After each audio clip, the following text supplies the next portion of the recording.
Am I close enough? No, can you come forward closer? a bit? Yeah, because there's so much background noise. How's that? Okay. Okay. Yeah? Perfect. Great. Good. I'm not too close. I'm not used to this. No, this is great. This is good. Otherwise, we pick up the background noise. Okay.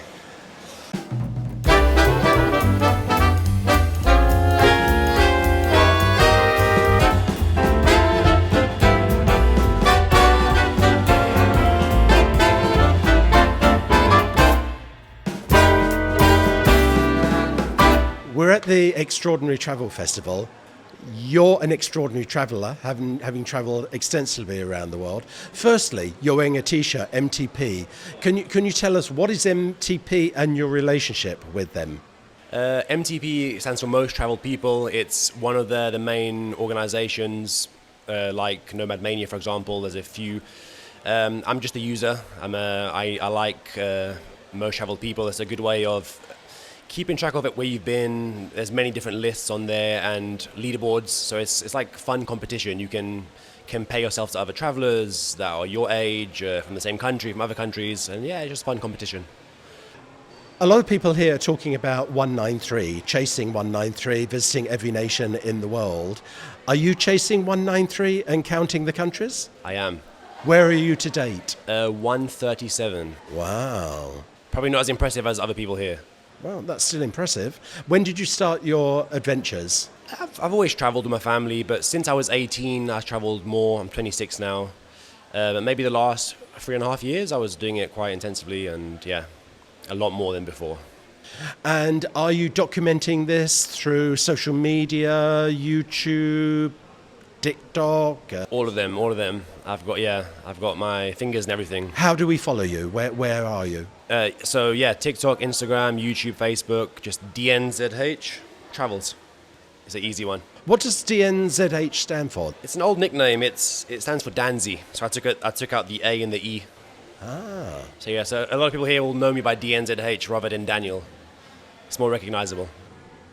What would be the most outstanding travel experience that you've had so far that's really out there and is memorable and you cherish?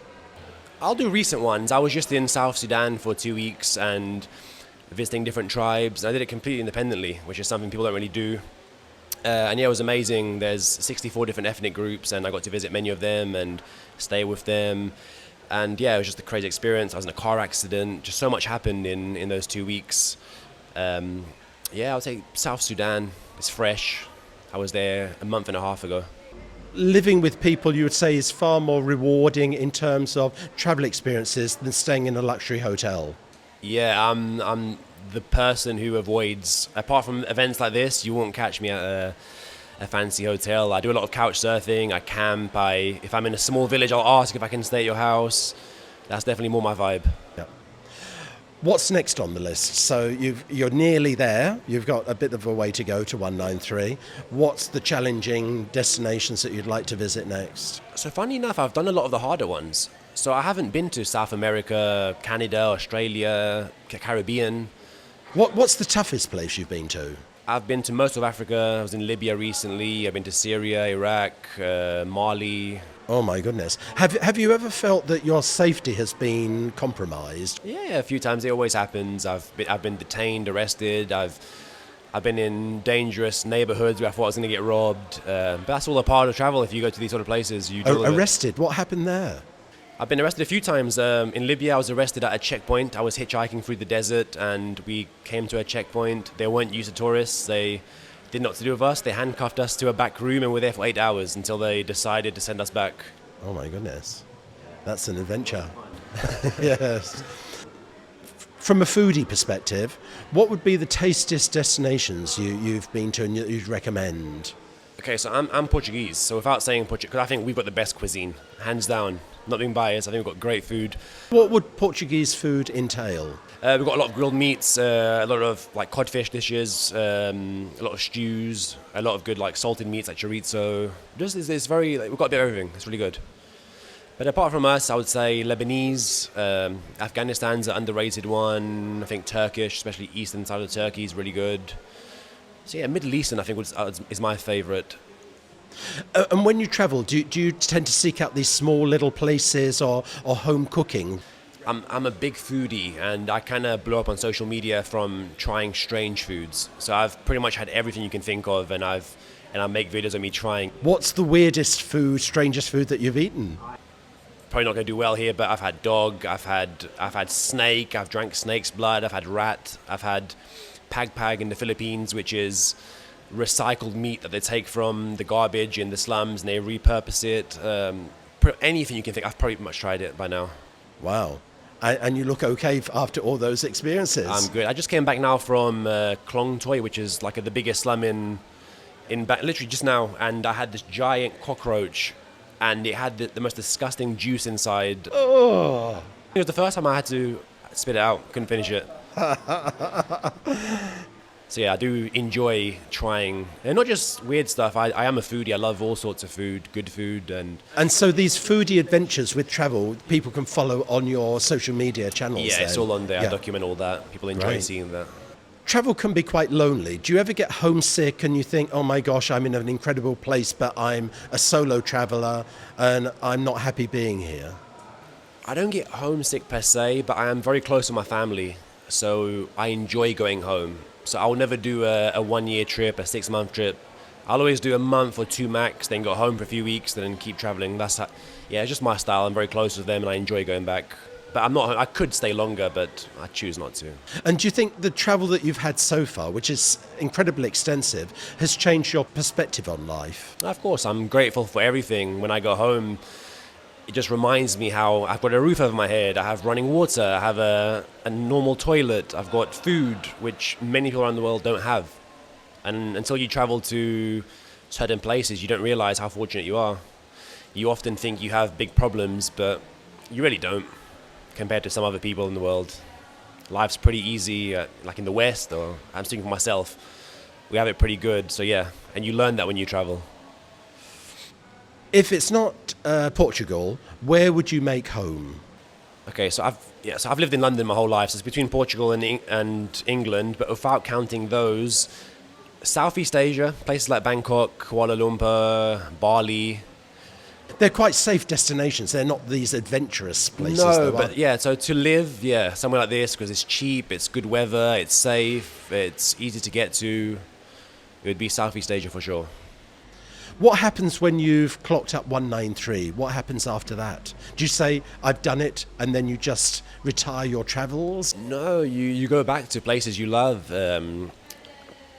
Groups like MTP and Nomad Mania, they track different regions. So instead of just saying you've been to Portugal's divided between, I think, 6 regions. And yeah, so every country, there's regions I haven't been to, which is that's a journey that takes a lifetime. I don't think no one's completed either yet. So it would be that, just keep going back to places I like, regions I haven't been, foods I haven't tried, tribes I haven't visited. Are there any foods that are on your wish list to try? Because you've had most of these bizarre and quite strange I've got like foods. a small, like strange bucket list. I haven't tried frog, which is not that weird. Haven't had monkey. Off the top of my head now, I'm not sure, but I've got a list of things I definitely want to try. And Do you ever travel with your family, or is it always like solo travel? no, I don't do it as much anymore, because now my sisters have gone married, they've got kids, so obviously we've split up a bit. My parents are back in Portugal, I travel full time. What advice would you give the new generation that's just starting to the 193 challenge about travel? How do they start, and what should they be looking for, and what should they avoid? I think I'm still at that generation. I'm quite young compared to most people here. I'm only 26. Your generation can relate to you rather than an old person like me. So what advice would you give to your fellow youngsters? You got to prioritize travel. It's not easy. If you Do you start closer to home first and then build up your confidence of and course, then go? of course. Yeah. A lot of Europe, traveling in Europe is very easy from London and Portugal, and then slowly Africa because it's quite near, and then Asia because it's safe, and then the more you do, the more you get more comfortable with everything else, and it just becomes natural. What country would you advise people not to go to? Have you ever felt unwelcomed in a place? I haven't felt unwelcomed. I think anywhere is possible. So I don't think a country is fully dangerous. I think parts of a country are dangerous at a certain time.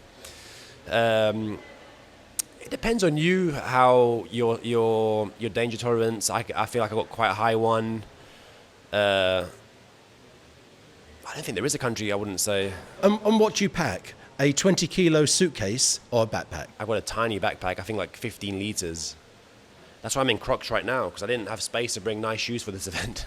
And that's the way to travel. Yeah, I feel like the more you have, the more you got to lose. Tiny bag, not much to lose. I've got some clothes. If anyone Important to capture your travel experiences in visual with photos and video? Yeah, I got my phone. I think iPhones are amazing. You can do pretty much everything with them. I have a small Osmo Pocket for YouTube, and that's pretty much it. I can fit in my pocket whatever I need. I don't have a laptop, but I have nothing fancy. Does the storytelling drive your travel experiences? Because with the social media and creating these stories, is that driving where you're going and what you're doing? Yeah. Or is there an inner passion and the social media element is just a side benefit and bonus? It's definitely a side thing, because I've been doing this way before social media, way before it became as big as it is now for me. And I still travel the same way. Even if I make more money now from social media, I still hitchhike, couch surf, I stay at people's houses. So that hasn't changed me. Would you ever book a package tour? Yeah. 'Cause you see, I look at travel and holidays very different. So I would maybe go somewhere with the family on a package holiday and then do my... Yeah, for me it's very different. So yeah, I would. And finally, my last question that I wrote down here to ask you is... I'm not sure if I've asked this. What was your most surreal, I can't believe I'm here travel moment? Libya. Because Libya has just been one of those places where, at least for my years of travel, it's been such an off-limit place and very impossible to get to, very expensive to get to. And earlier this year I got the chance to go independently, and I was there for a month. And yeah, just walking around the old town of Tripoli, I just felt like, wow, I can't believe I'm here. Or having some local food at someone's house. Yeah, I didn't think, even just a few months ago, I didn't think this would be happening. What's the strangest encounter you've ever had with a person or wildlife? One that comes to mind, I was couch surfing in Moldova with a friend. We went out for some drinks. So couch surfing is when you stay at someone's house, yeah. And it was like this old Soviet block of flats, and they all looked the same. And we were a little bit tipsy, and we didn't know which floor it was. And my friend was like, oh, it's this one. I didn't think it was that one, because that was the last floor, and I'm sure we had a few above us. And he was banging on the door. It was 2 a.m., and it was the wrong door. And a guy came out with a huge machete and chased us down the stairs. Oh, my goodness. So not strange, but a little bit scary. Unforgettable. Yeah. Unforgettable is a good word, yeah. And what's the most bizarre cultural practice that you've seen in your travels? Yeah, in South Sudan, the Mundari tribe, they bathe in cow urine. Oh my goodness! They blow into the cow's vagina. And did you participate? No, I stood back and I watched. I do a lot, but there's some things I don't think I would do. At least not the vagina blowing. Maybe the golden shower. Depends how I'm feeling. That I would say that's the strangest. Fantastic. Thanks for meeting with us today at Travellers World, part of the Extraordinary Travel Festival. Keep travelling, having these amazing experiences, sharing them on your social media channels. We need to follow you, and have a great afternoon and tomorrow at the event here. Thank you so much. Thank you for having me. Great. Thank you so much. Cut.